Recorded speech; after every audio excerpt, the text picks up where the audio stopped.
Hello mga ka-Love this is Love Mary. Welcome to my YouTube channel. So for today's video guys ay syempre dahil nalalapit na nga ang December at andito tayo at gumagawa nga pala ako ng DIY Christmas decoration para sa ating ginawang Christmas tree. So ayan, tara guys, samahan niyo ako.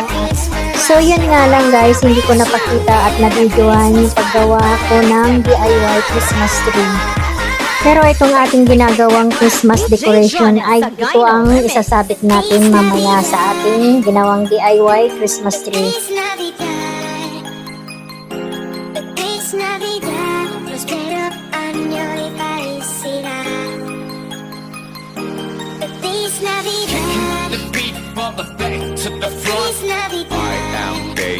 So ito yung Christmas tree na DIY na ating